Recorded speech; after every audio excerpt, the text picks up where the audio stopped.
Throughout American history, each decade can be identified and labeled for the challenges, changes, and triumphs that occurred, and in the mid-1960s, Kansas struggled with too many school districts. After many heated debates, the state legislature passed the school unification law creating North Jackson USD 335, consisting of Soldier, Circleville, Netawaka, and Whiting.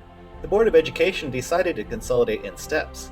In 1966, Netawaka consolidated with Whiting, and in 1967, Soldier consolidated with Circleville.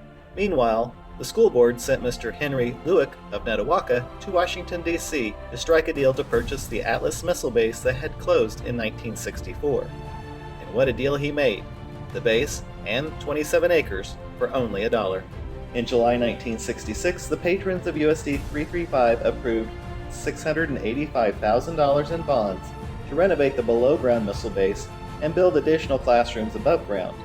The creation of Jackson Heights High School was becoming a reality under the leadership of Superintendent Frank Rosser.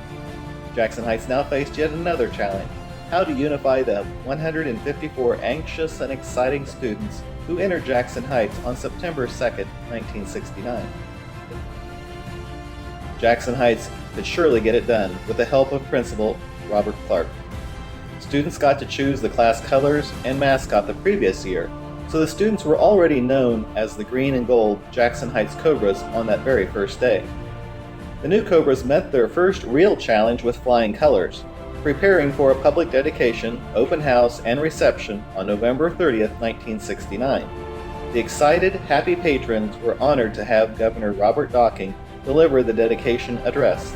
The Cobras were now ready to take on the soaring 70s. And soar they did. While the nation started the 70s by listening to A Boy Named Sue by Johnny Cash, watching Rowan and Martin's Lap In, or watching a new children's show called Sesame Street, Jackson Heights created lasting memories with its students. Here are just a few of the highlights that were documented in the Cobra yearbooks. The 70 yearbook showed the football team placed first in the league, and her brother and sister, Jim and Judy Schumann, reigned as homecoming king and queen.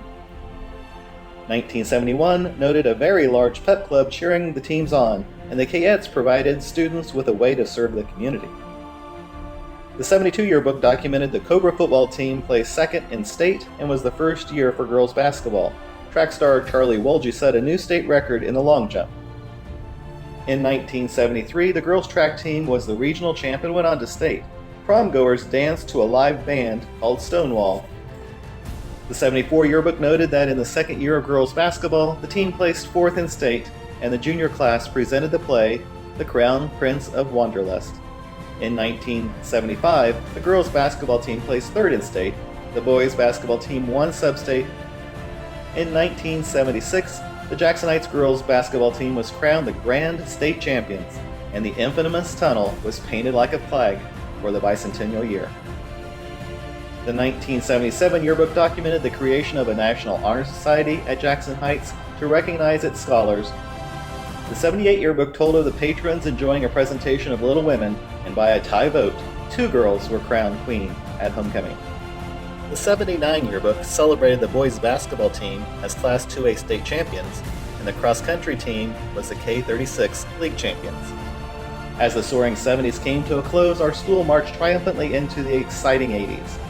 While our nation started the 80s with high oil prices sparked by unrest in Iran, teens and adults sang along to My Sharona by The Knack and watched MASH on TV. Children enjoyed the new Happy Meal at McDonald's. During the 80s, Jackson Heights students trained to have very successful athletic seasons. The 80 yearbook told of the fire-spreading Christmas cheer when they sang on WIBW TV and on KNZA radio. 1981 yearbook told of the boys basketball team going to the state playoffs and the football team having an excellent season going 11-1.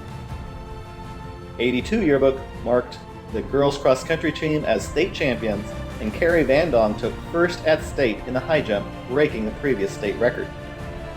The 83 yearbook saw the start of the FFA chapter and a contest to become the first FFA Sweetheart, and the Forensics presented Alice in Wonderland. 1984 yearbook had the Cobras football team as runners-up at state, and a forensics team that sent many to the state festival and the state championships. The 1985 yearbook showed the boys basketball team, now 3A, earned their way to state tournament. The girls cross-country team got third at state. 1986 had the girls cross-country team place first at state. The football team was league champs, and an art department was added to the high school. 1987 noted in the creation of 3 new organizations: Future Business Leaders of America, Future Homemakers of America, and Students Against Drunk Driving. 1988 marked the first computers at Jackson Heights, bringing the school into the computer age. It was also the first year for girls volleyball. In 1989, the boys basketball team earned a trip to the Class 3A tournament in Hutchinson and a third-place trophy. The exciting 80s were followed by the novel 90s. To start the decade, our nation celebrated the fall of the Berlin Wall, but mourned at the devastation caused by the oil spill from the Exxon Valdez. Adults enjoyed the movies Rain Man and Driving Miss Daisy, while children enjoyed The Little Mermaid. Jackson Heights students kept learning and winning as media outlets from around the world descended on the school to see what could be done with an old nuclear missile base. The 1990 yearbook told of both cross-country teams placing 6th at state. Intramurals had faculty and students competing. The boys and girls cross-country teams placed first at state according to the 1991 yearbook, and K's sent care packages to the troops in the Gulf War. In 1992, students learned how to country dance, the FFA had a haunted house for Halloween, and the Cobra mascot got the crowd pumped up as our team went on to state. In 1993, the boys basketball team went to state, and the drama department presented You Can't Take It With You. FFA built a sidewalk in Linscott Park in 1994. Helen Proctor spoke at prom. The Woods department showed off impressive projects during awards night. Cobras with Voices showcased their talents in 1995. Both cross-country teams placed at state, and Rebecca Thornton was elected the state FBLA president. 1996 marked the year the world learned about Jackson Heights as news outlets from around the world told our story. Internet and email came to Jackson Heights in 1997. Boys basketball team advanced to state, and the volleyball team won league. In 1998, the National Honor Society held a blood drive. Jill Kirk was the state FBLA president. Boys cross-country team placed 8th at state. 1999 saw the formation of a drill team, and the literature classes read to elementary students during Read Across America. The novel 90s came to an end with the start of the Tech 2000s. The Y2K hype got everyone paranoid that the end of the world was near and all computers would fail. Teens were getting jiggy with it, and children were trading their Pokemon cards. Jackson Heights students were embracing new technologies, learning on laptops, and, as tradition, winning in athletics. The 2000 yearbook remembered the students holding Mr. Keen's Python, students going paintballing for their senior trip, and the FFA visiting a farm to raise cattle.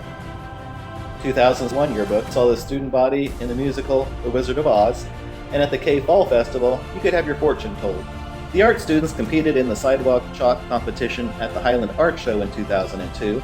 The Fellowship of Christian Athletes participated in See You at the Pole. 2003 boys basketball team won state. The art class ventured to the Renaissance Festival in Kansas City to enjoy culture and food. The K's hid Easter eggs for the elementary students in 2004.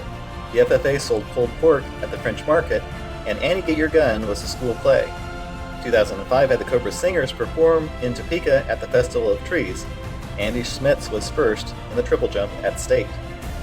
The 2006 yearbook showed chemistry students donning goggles for an experiment, students getting rolled in barrels during the Aggie Olympics.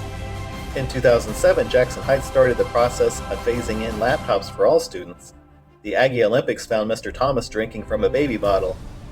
In 2008, a very strong FCA performed services at local churches. Students drove tractors to school during FFA week, and again, both cross-country teams placed in the top 5 at state.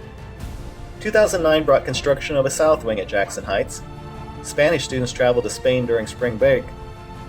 As the nation pulled itself out of the Great Recession of the prior decade, audiences enjoyed the fantasy world of Avatar and sang along to Single Ladies with Beyoncé. Teens became obsessed with their smartphones. Jackson Heights students settled into 9 new classrooms and welcomed the middle school into their building. The 2010 yearbook remembered the student body surfing at prom, biology students dissecting starfish, and homecoming candidates getting their homes teepeed.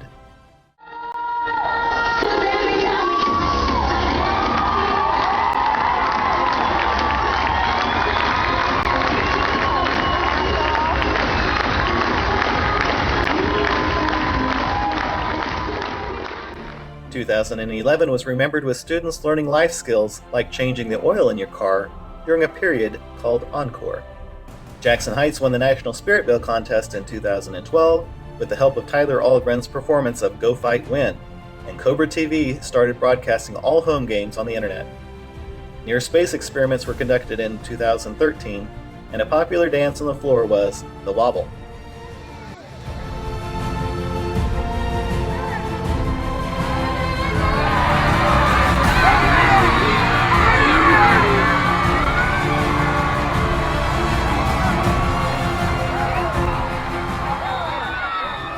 A seatbelt check in 2014 was conducted by the JCYC. Students presented the Beverly Hillbillies, and the art club went to the Renaissance Festival. The musical Oklahoma returned to Jackson Heights in 2015, and the boys basketball team returned to state. Have you always been a prolific scorer? I wouldn't say that. Like last year, we had a lot of good guys, so I don't know. The Student Council bought gifts for the Christmas Bureau. 2016 marked another state championship for the boys basketball team. Drone technology took a photo of the newly named Dave Henry Field. 2017 ended with the entire school creating 20,000 meals in a Feeding Children Everywhere project led by Chase Gigsad. 2018 found the cheerleaders attending a cheer clinic at K-State, and the Student Council was busy welcoming new students on the first day. 2019 held the 7th honor flight.